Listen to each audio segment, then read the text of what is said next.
Quick, name some candy bars. You got Twix, you got Snickers, you got Milky Way. Do you know who's behind all of these fan favorites? That's right, Mars. Not that Mars, the other Mars. There we go. Frank Mars, a man who came from nothing to build one of the greatest family-held empires in the world. A real-life Willy Wonka, without the purple coat.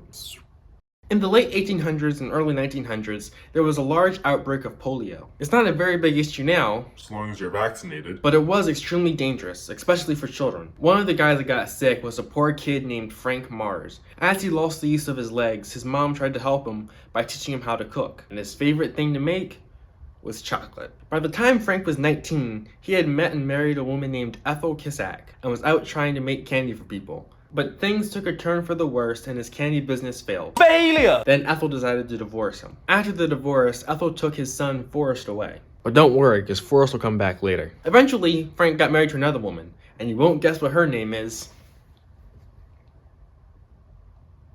It's Ethel. And then Frank decided to start another candy business. And this time, it was doing pretty well. With the new candy business booming, Frank took to a new factory and began production. The company's name was Maro Bar, which also happened to be the name of the new candy, but then the candy failed. Failure! It was pretty much chocolate-covered whipped cream. I don't know who thought it was a good idea. Anyway, with business needing a boost, Frank was desperate. He was chilling with his son Forrest, when Forrest said, "What if we made chocolate that was like a malted milkshake?"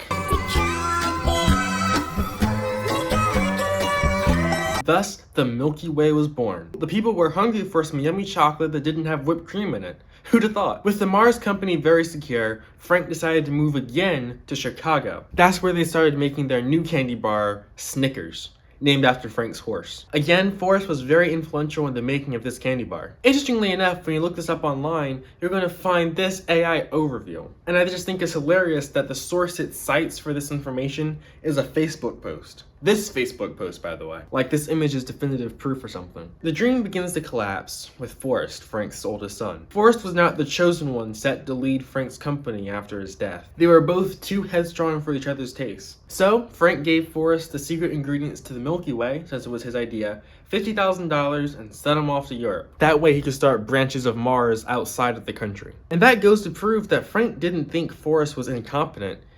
He just didn't seem to like him. But Forrest did do a great job. He reinvented the Milky Way for Europeans, and he made a new candy called the Mars Bar. Right in the middle of the Great Depression, Frank Mars passed away at the age of 50. The handle could have been passed to any of his other kids, but the mantle was given to Forrest. Now Forrest had to run the company.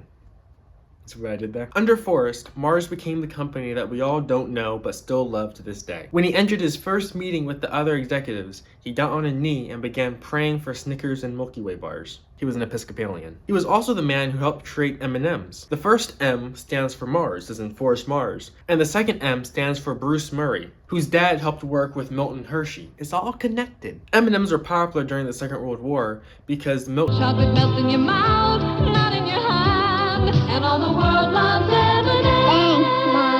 Before Forrest retired, he decided to put golden tickets inside wrappers to see who would run his company next. Okay, that's not true. He gave the company to his kids before he passed away in 1999. At the age of 96, but not before doing two very important things. First off, there's the family motto: quality, responsibility, mutuality, efficiency, and freedom. And secondly, Forrest decided to diversify his portfolio. And this is where things get a little bit creepy. You wouldn't believe how many companies Mars has control over. Not only do they own most of the chocolate candy you see on the aisle, but they also own most of the gum brands. They also own Skittles, Starburst, and Altoids. Kind bars, more like their bars, Nature's Bakery, and Lifesavers. By the way, Lifesavers are called Lifesavers because they look like life preservers on boats. But those are just the snacking brands. They also own a bunch of food brands. They even own Uncle Ben!